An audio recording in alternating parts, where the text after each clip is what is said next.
This shows us the range of Moche portrait heads. I'd like to pick out three that are typical of what we think of Moche portrait heads, and that would include the two on the left and the one on the top right. These three individuals are youthful male figures.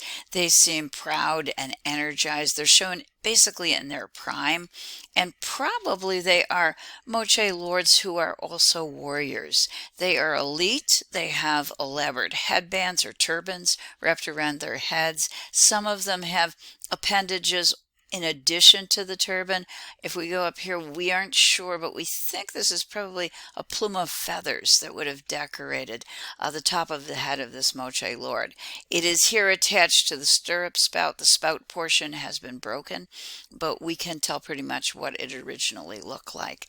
These individuals also tend to have earplugs, which is an indication of status and rank, and they also, some of them at least, have face paint, which probably again is a reference to their elite position in society.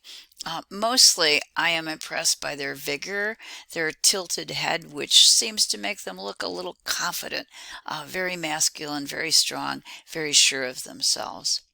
In contrast to these rather traditional Moche images, we do find a range of other heads that are depicted, like the two at the bottom on the right. These individuals show faces. The one located right here, let's start with this, with eyes closed, and that is probably one of a number of images the Moche create of an individual with an infirmity or something that is deformed. A disability, we perhaps would say today, but to the Moche, that mark the individual as special, giving that individual special skills. And in this case, because the person is blind, it would give the individual insight, sight beyond the visible world. And because of that, that individual might indeed have been a shaman. The same is probably true for the figure in the bottom right corner, the figure in black and white. This individual appears to have suffered from a skin disease, perhaps a parasitic skin disease, but has survived. And as we'll see later in Moche shamanism, that might have been viewed as an indication of his special qualities, and therefore something that would have marked him with the potential to be a shaman.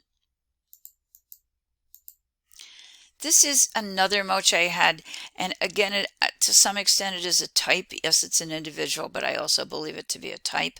And it is a depiction of one of those warrior figures, one of those warrior lords who's old. In this particular case, we see on his face lines down here that represent wrinkles.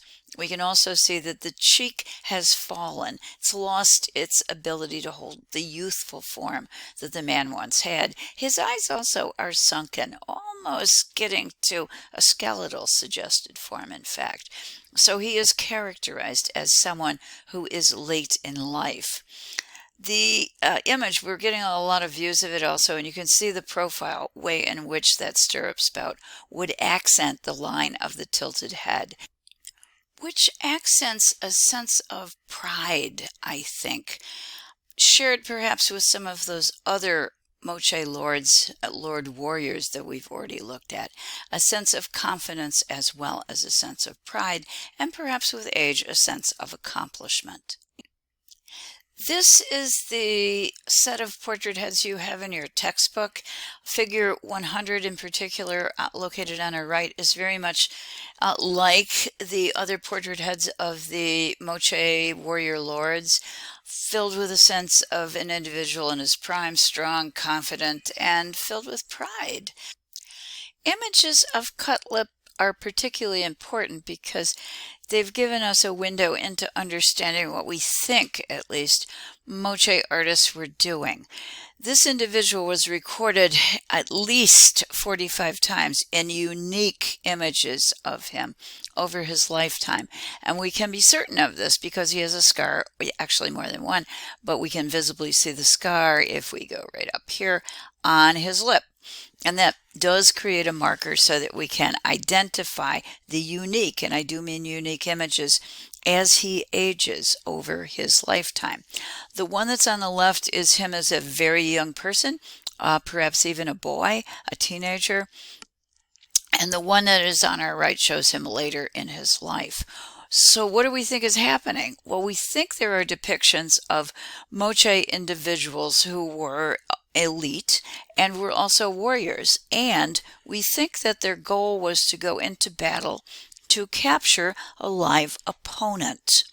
We do believe that this, based upon images on ceramic ware, would have taken place one-on-one. So it would be two individuals facing each other. One of them would be a winner and one of them would be a loser. The loser would become the sacrificial victim. If you need a parallel, you can think of medieval knights jousting, or perhaps you can think of gladiators. So the winner, particularly if the winner kept on winning over his lifetime, would have continually achieved a great deal of fame. After each victory, it is possible that the winner actually commemorated the event with the creation of another portrait head that could explain the number of portraits of single individuals in their lifetime. The loser would become a part of the sacrificial offerings, the sacrifice ceremony that was one of the basic rituals of the Moche, probably considering it to be an honor to do so. And we do have images of the next step if you are a loser. This is what the figure would then look like. These images are of sacrificial victims. They have been stripped of their weapons. They have been stripped of their clothing, which takes away their identification. Their earplugs are gone. Also, you can see holes in the ears, so that everything of status and rank is stripped away literally from them. The rope around the neck is the biggest symbol telling us that they are sacrificial victims, but the figure also is bound from behind. We do believe that the loser in these contests would then become a sacrificial victim, offering his own blood, essentially, to promote the welfare of the community in Moche. We do find vessels, very much like the ones I've shown you, that have been broken and placed in burial sites that contained the bones, the disarrayed bones of sacrificial victims. Look to the upper left-hand side of my screen and you can get a look at that. So we're pretty comfortable in believing that this is the process that took place.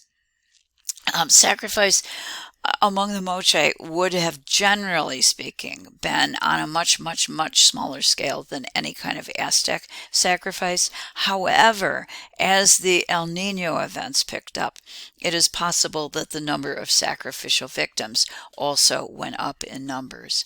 The Moche portrait heads, then, would have been produced in large numbers, probably paid for by the Lord whose image was reproduced. And as a result of that, we have tons of these. The slide on the lower left just gives you a view into one of the many storage shelves in a Peruvian museum. That also promoted the use of molds in order to create these in large scale and be able to distribute them to, I'm going to say, supporters, perhaps even fans of the Moche Lord, who might have supported him with cheering him on during the battle.